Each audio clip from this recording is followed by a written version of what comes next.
Probably this is the Wildon Carr, Allama Iqbal. I'm sure it is Carr.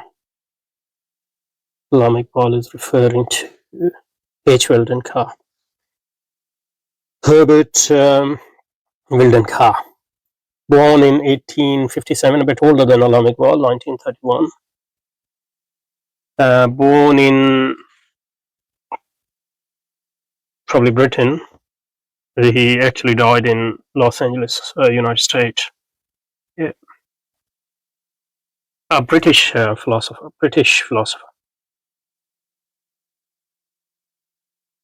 Professor of philosophy at King's College London from 1918 to 25. Don't remember when Allama Iqbal was in England. Allama Iqbal was born 1877, so 20 years younger. And obviously Allama Iqbal died relatively young. And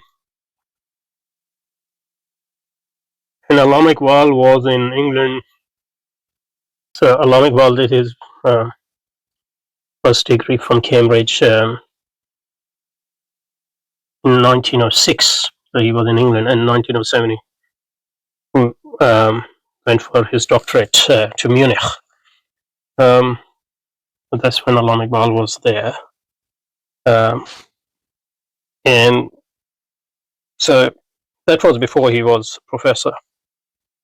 Carr was professor from 1918 to 25. Allama Iqbal wasn't at the University or King's College London. So, and Carr went to America in 1925, University of Southern California.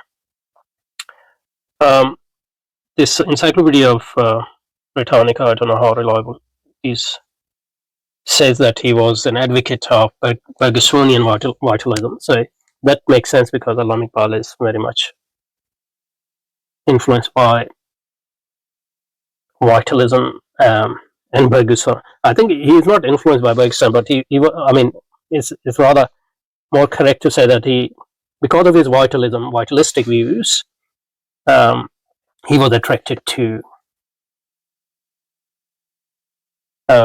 Bergson, and he's attracted to all those people within Western philosophy and physics who somehow he sees as, critiquing the materialism of classical physics and the materialism of hardcore anti-religious philosophers and philosophies. So that's why he's attracted to Bergson. He's attracted to other philosophers. He's attracted to Einstein, and even for obviously he's a sort of Hegelian because he grew up in a British Hegelian tradition. But he was attracted to Hegelianism because of its idealism, and he was attracted to Nietzsche and those sort of characters because of their critique of rationality. So he is attracted to critiques of hardcore rationalistic, modernistic, anti-religious streams in Western philosophy and culture. And he obviously uses them to develop his Islamic response to modernity in a way in which Islam can accept certain interpretation of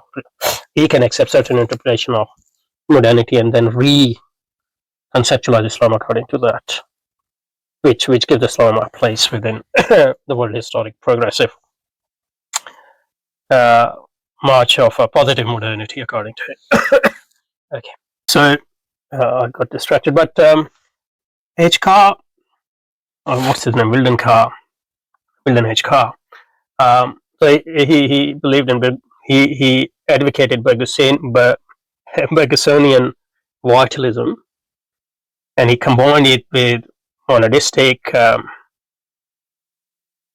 idealism of Allama Iqbal is obviously, and probably this is Leibnizian monadistic idealism. So Allama Iqbal is obviously also attracted to monism because he's a sort of Hegelian, so he's a monist as well. And for monists, matter and spirit are two um, two faces of the same coin, and idealistic in the sense that in this monism, the real thing is not matter, but spirit, and matter is the self expression of spirit. So Carr's one of Carr's book is so Carr is a philosopher. He's not a popular. I take that back. He's not a popular author as such. But his book on Einstein theory of relativity might fall under that rubric, because obviously it doesn't seem like that he's a physicist. His book is the idealistic interpretation of Einstein's theory.